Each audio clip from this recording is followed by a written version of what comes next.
আমার চ্যানেলে তোমাদের সকলকে স্বাগত। আজ আমরা ক্লাস 6 রায়ান মার্টিন প্রশ্নবিচিত্রা থেকে ইতিহাসের তৃতীয় পর্যায়ক্রমিক মূল্যায়নের পঞ্চম স্কুল সলভ করব।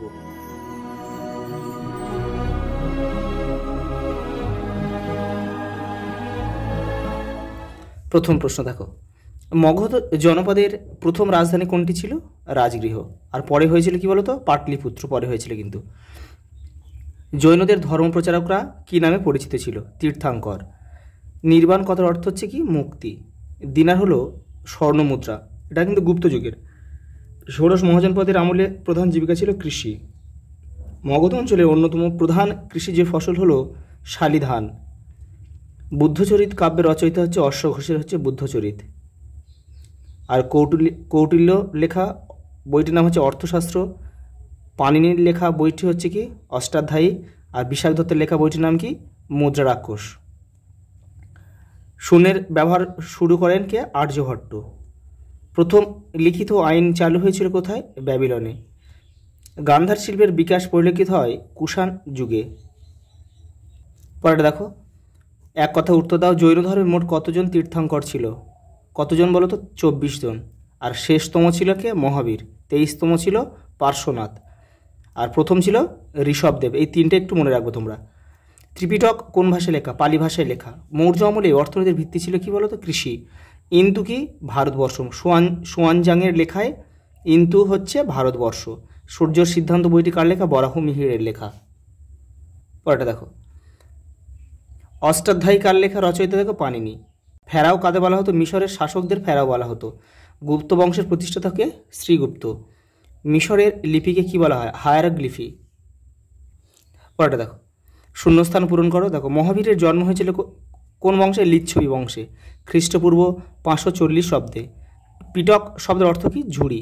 পরেটা দেখো, বেশিরভাগ মহাজনপদ গঙ্গা নদী উপত্যকায় অবস্থিত ছিল। প্রাচীন ভারতে একটি বন্দরের নাম হচ্ছে তাম্রলিপ্ত। আচ্ছা, এপারটা একটু দেখে নাও, সত্য মিথ্যা, তারপর ওপর আমি দেখাচ্ছি। অজাতশত্রু ছিলেন মগধের রাজা, এটা সত্য। বৌদ্ধদের দুটি সম্প্রদায় ছিল, হীনযান ও মহাজন, এটাও সত্য। অগ্রহর ব্যবস্থার ফলে কৃষিকাজ হ্রাস পেয়েছিল, এটা কিন্তু মিথ্যা। এটা কিন্তু কৃষিকাজ কিন্তু বৃদ্ধি পেয়েছিল। অশোক স্তম্ভ দেখতে চকখড়ির মতো, এটা সত্য। তোমাদের বইয়ের 124 নম্বর পেজে এটা পেয়ে যাবে। এবার এপারটা দেখো, শূন্যস্থান প্রথমে কি বলেছে দেখো। মহাভারতের রচয়িতা হলেন দেখো ব্যাসদেব। পরেরটা, আলেকজান্ডার ছিলেন ম্যাসিডনের শাসক, গ্রিসের ম্যাসিডনের শাসক ছিলেন। গৌতম বুদ্ধ জন্মেছিলেন শাক্য বংশে, খ্রিস্টপূর্ব 566 অব্দে। পরেরটা দেখো, সাধারণত 7 থেকে 8টি স্বর্গে বিভক্ত থাকতো মহাকাব্য। দেখো, সত্য মিথ্যা রয়েছে 3টি। অর্থশাস্ত্র রচয়িতায় আর্যভট্ট, এটা ভুল হবে, এটা হবে মিথ্যা। এটা হবে কি? কৌটিল্য হতো। রাজা মিনান্দার বৌদ্ধ সাহিত্যে মিলিন্দ নামে পরিচিত, এটা সত্য। প্যাপিরাস থেকে ইংরেজি পেপার শব্দটি এসেছে, এটা সত্য। দেখো পরের প্রশ্ন, খ্রিস্টপূর্ব 6ষ্ঠ শতকে ভারতীয় উপমহাদেশে মহাজনপদের সংখ্যা কটি ছিল? 16টি।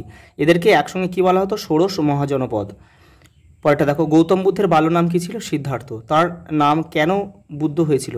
তিনি বোধি বা পরম জ্ঞান লাভ করেছিলেন বলে। জৈন ধর্মে ত্রিরত্ন কি? দেখো, তোমাদের বইয়ে 74 নম্বর পেজে উত্তরটা রয়েছে। এই দেখো, এখান থেকে তোমরা পড়বে। দেখো, গুপ্ত রাজাদের প্রচলিত স্বর্ণমুদ্রার নাম কি কি? দিনার, সুবর্ণ। কুষাণ আমলে কি কি দ্রব্য বিদেশে রপ্তানি হতো? দেখো, 103 নম্বর পেজে রয়েছে তোমাদের বইয়ে, দেখে নাও। এই দেখো, বিদেশের বাজারে উপমহাদেশের মসলিন, অন্যান্য কাপড়ের চাহিদা ছিল। তাছাড়া হিরে, বৈদুর্য, মুক্ত, মশলার কদর বিদেশের বাজারে ছিল। এই পর্যন্ত লিখবে। পরেটা দেখো, শিলভদ্র কে ছিলেন? নালন্দা মহাবিহারের অধ্যক্ষ। পরেটা দেখো, মেঘদূতম কাব্যের রচয়িতা কি? কালিদাস। তার রচিত একটি বিখ্যাত নাটকের নাম হচ্ছে অভিজ্ঞানম শকুন্তলম। দশমিকের ধারণা কে প্রথম কে দেন? আর্যভট্ট। ব্রহ্ম সিদ্ধান্ত গ্রন্থের রচয়িতাকে? ব্রহ্মগুপ্ত। পিরামিড কি? তোমাদের বইয়ের 136 নম্বর পেজে রয়েছে, উত্তরটা দেখে নাও। এই দেখো, এইখান থেকে লিখবে। মিশরের শাসকদের ফেরাও বলা হতো, তাদের মৃতদেহ রাখার জন্য পিরামিড বানানো হতো। পরেটা দেখো, নীল নদের দান কাকে কেন বলে? দেখে নাও। পরেটা দেখো, চিত্রিত ধূসর মাটির পাত্রের দুটি বৈশিষ্ট্য লেখো। দেখো, 49 নম্বর পেজে তোমাদের বই উত্তরটা রয়েছে, দেখে নাও। এ দেখো পাত্রগুলির রং ছিল ধূসর, এই একটা বৈশিষ্ট্য। দেখো সেগুলির গায়ে ছবিও আঁকা হতো, এই দুটো বৈশিষ্ট্য লিখে দেবে।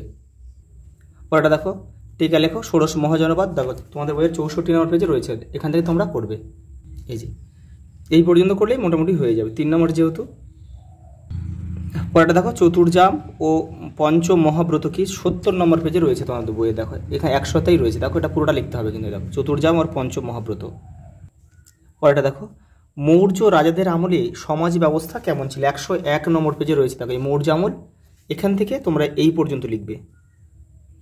পরেরটা দেখো, নালন্দা বিশ্ববিদ্যালয় সম্পর্কে টিকা লেখো, 112 নম্বর পেজে। দেখো তোমাদের বইয়ের উত্তরটা রয়েছে, এখান থেকে এটা লিখলেই হয়ে যাবে। পরেরটা দেখো, নির্বাণ আর মহাপরিনির্বাণ দুটো রয়েছে। দেখো নির্বাণটা দেখে নাও একটু।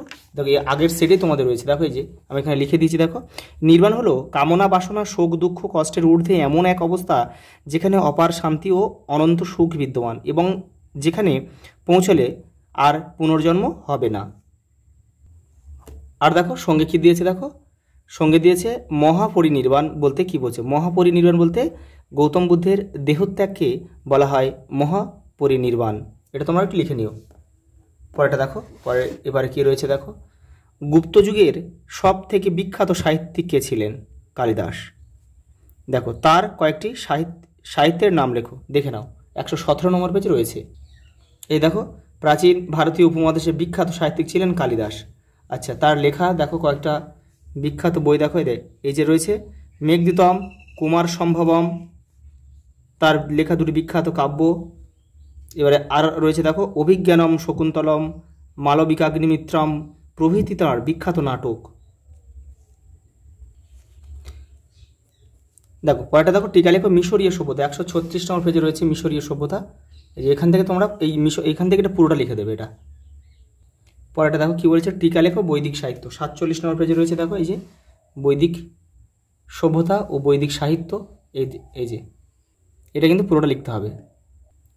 দেখো বর্ধমান মহাবীরের জীবনী ও ধর্মমত সম্পর্কে লেখো। দেখো 69 নম্বর পেজে রয়েছে। দেখো এই যে এখান থেকে তোমাদের লিখতে হবে, ওপরেও কিন্তু রয়েছে, ওখান থেকেও লিখতে হবে। পরেরটা দেখো, মেগাস্থিনিস কে ছিলেন। দেখো গ্রিক শাসক সেলুকাসের দূত ছিলেন মেগাস্থিনিস, তার লেখা একটা বইয়ের নাম চিন্ডিকা। ভারতের সমাজ সম্পর্কে তিনি কি লিখেছিলেন। দেখো 83 নম্বর পেজে তোমাদের বইয়ে রয়েছে উত্তরটা। দেখো এই দেখো পাটলিপুত্র নগর পরিচালনা, দেখো মেগাস্থিনিসের চোখে, এটা তোমাদের লিখতে হবে।